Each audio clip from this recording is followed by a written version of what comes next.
L'art. À quoi ça sert? Hein? Plein de trucs. Bon, sérieusement, techniquement, on peut vivre sans les arts. On peut pas s'abriter sous de l'art pour éviter le mauvais temps ou servir l'art sur un plat de patates pour remplir son bide. Mais est-ce qu'une vie sans art, en tant qu'humain, vaut vraiment la peine d'être vécue? L'art a tout de même plein de fonctions, être véhicule de savoir, servir de marqueur identitaire pour soi ou sa société, être joli, être pas joli aussi, stimuler l'imagination, susciter des émotions, des passions, voire des réflexions. Ça fait réfléchir. Et parmi ces différentes fonctions, il y a bien évidemment l'expression, la communication, partager des moments, des sentiments et forger des liens soudés par l'empathie. Et j'ai un manga qui parle très bien de ça. Voici Blue Period de Tsubasa Yamaguchi, 10 tomes en France et une adaptation en animé chez Netflix. Un excellent récit initiatique sur le monde de la peinture et de l'art en général. Bonjour à toutes et à tous, ici La Rythme Moderne et laissez-moi vous donner envie de lire ce manga après le jingle.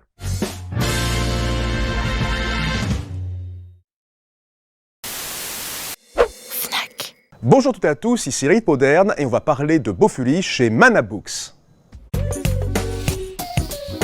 Dans les jeux vidéo, certains aiment avoir des personnages équilibrés, compétents à la fois en attaque, vitesse ou magie, mais l'héroïne de Bofuri préfère une approche plus spécifique. Kaede est une fille un peu étourdie mais très positive qui, sous l'impulsion de son amie Risa, s'essaye à un MMORPG en réalité virtuelle ultra immersif. Mais notre héroïne n'aime pas se faire du mal, elle décide alors de tout miser en défense. Attaque 0, vitesse 0, vitalité maximum. Et ça marche, son style de jeu insolite lui permet de gagner des capacités et des objets aussi loufoques que puissants, et sous le pseudonyme de Maple, elle devient une joueuse à surveiller de près. Voilà, de noob inconnu à pro-gamer célèbre, comme ça, par accident, cool pour elle. Bofuri est un titre mignon et très rafraîchissant. Les mangas qui parlent de monde virtuel ou de MMO sont souvent remplis d'enjeux angoissants et de héros ténébreux. Mais là, on a une héroïne rigolote et attachante qui s'amuse sincèrement à son rythme, et avec ses amis aussi.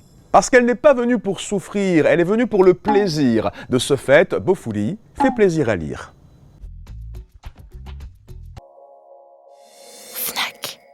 Lien pour acheter ce manga sur le site de la Fnac dans la description. Notre protagoniste, Yatora, est un élève un peu voyou mais studieux qui a fixé sa vie sur les rails de la réussite professionnelle japonaise classique. Mais malgré ses bonnes notes et sa popularité, il ressent un vide en lui. En tombant sur le club d'art de son lycée, il se retrouve envoûté par un tableau magnifique et remet alors en question la superficialité de sa vie en voulant se consacrer à la peinture et viser les meilleures écoles de beaux-arts du Japon. Une nouvelle vie s'ouvre alors devant lui, jonchée d'introspection, d'épreuves et rencontres avec des personnages intéressants et hauts en couleur. Blue Period nous montre un héros qui non seulement trouve sa passion lui donnant envie de se surpasser comme un héros de shonen typique, mais il trouve surtout dans la peinture un vecteur de communication, d'expression, là où les mots sont insuffisants. Le premier chapitre le montre avec brio. Un jour, Yatora se retrouve enchanté par une vision du quartier de Shibuya imprégnée par la couleur bleutée de l'aube. Quand il essaye d'expliquer ça à ses potes à la sortie d'une beuverie, il se heurte alors à un mur d'incompréhension. Potes qui ne sont pas présentés au début du manga comme étant des grands modèles de sensiblerie, on va pas se mentir, mais plus comme les stéréotypes des mecs genre « Ouais, la bagarre, la bière, les Dijon, le foot !» C'est moi quoi. T'es foot toi? Bah, l'un de mes shonen préférés c'est Inazuma Eleven. C'est un peu faible le rapport. Et tu te bagarres? Non. Oui, c'est réducteur et caricatural, mais c'est justement pour déjouer les attentes du lecteur plus tard. Car après avoir rencontré une artiste expérimentée qui lui fait savoir que même une pomme ou un lapin peuvent être bleus sous un certain regard, il trouve l'inspiration. Il essaye alors de vraiment appliquer ce qu'il sait sur les nuances de couleurs et comment les superposer pour recréer cette vision, s'immergeant dans son Shibuya bleu. Et non seulement il a su se faire comprendre par sa prof et les élèves du club, mais aussi par ses potes, qui ont tout à fait saisi le sentiment et l'ambiance que Yatora voulait véhiculer, car il partageait en fait sa perspective depuis le début. Et récompensé par ce moment d'ouverture, de vulnérabilité émotionnelle, il tire sa larme, ému.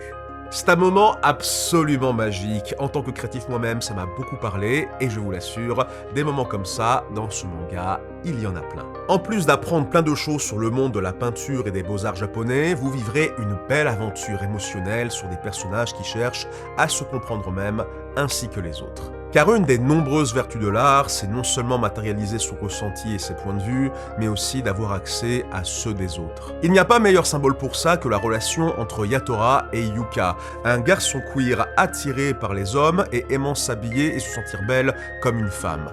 Il y a beaucoup de disputes et d'incompréhensions entre les deux au début, mais Yatora est amené à progressivement mieux comprendre et apprécier cette personne aussi différente que non conformiste. Et pour revenir à l'art, finissons sur les dessins. On a des personnages au design doux, agréable et très variés physiquement. Le trait du mangaka est fin, délicat et minutieux, tout en ressortant quand même bien des arrière-plans et des décors qui eux sont très clairs et lumineux, donnant un sentiment d'espace aéré pour l'ensemble du manga. Il y a pas mal de textes, faut pas se mentir, ce qui est normal pour un manga avec un fort aspect pédagogique et didactique, voilà, les beaux-arts et toutes les techniques derrière, ça reste un vaste sujet, faut étayer. Mais l'auteur sait quand même faire confiance au pouvoir d'évocation de ses dessins et évite de faire un manga trop verbeux avec des planches trop chargées. Et quand ça t'apprend pas des trucs sur comment dessiner, le texte sert des dialogues fascinants et touchants de sincérité émotionnelle, donc en fait c'est cool. Mais la cerise sur le gâteau au niveau artistique, c'est que la plupart des tableaux présentés dans le manga peints par des personnages importants sont de vraies peintures d'artistes japonais et d'étudiants en art nippon, qu'ils soient à l'université ou en prépa. Tu as même le nom en fait de chacun de ces artistes en marge des cases à chaque fois qu'un tableau est présenté. Non seulement c'est fort de la part de l'auteur d'arriver à intégrer dans son histoire des tableaux préexistants, voire de ficeler son intrigue autour d'eux, mais c'est aussi une très bonne mise en avant de jeunes talents à travers un médium populaire tel que le manga. Pas mal de ces tableaux ont même été exposés dans une vraie galerie d'art, organisée autour d'ailleurs du manga Blue Period. Bref, rien de mieux qu'une histoire délicatement dessinée pour parler du pouvoir des dessins. La période bleue, qui a donné le titre de ce manga, est un moment important dans l'histoire du célèbre peintre Pablo Picasso, quand il n'avait alors que 20 ans. Il était connu avant pour ses tableaux aux couleurs vives, typiques du mouvement post-impressionniste, mais entre 1901 et 1904, tous ces tableaux étaient peints avec une couleur bleue sombre, froide et mélancolique. Des tableaux qui explorent des sujets lourds et difficiles comme la solitude, la pauvreté, le rejet, la vieillesse et la mort.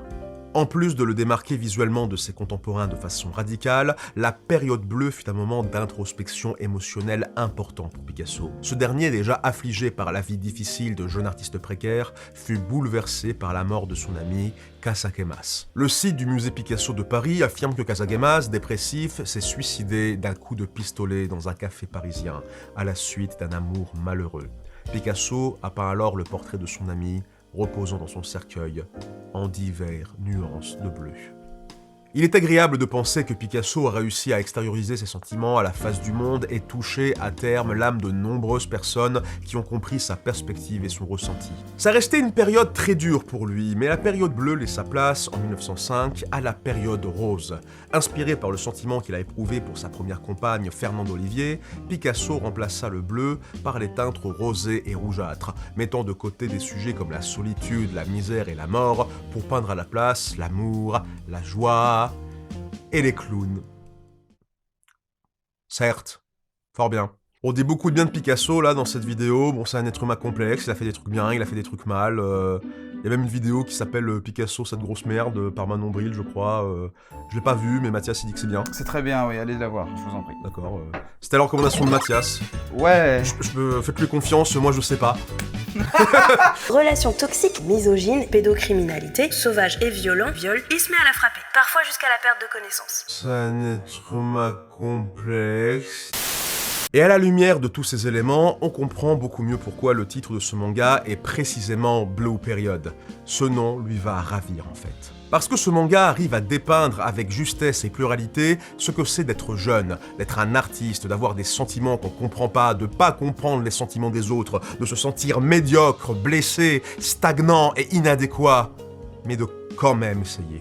Essayer de se comprendre, essayer de comprendre autrui, de se rapprocher d'autrui, essayer d'explorer des émotions complexes, essayer d'externaliser sa lutte et essayer d'être heureux et meilleur en tant qu'artiste, mais aussi en tant qu'être humain.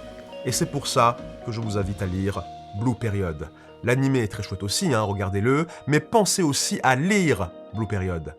Merci à tous et bonne lecture.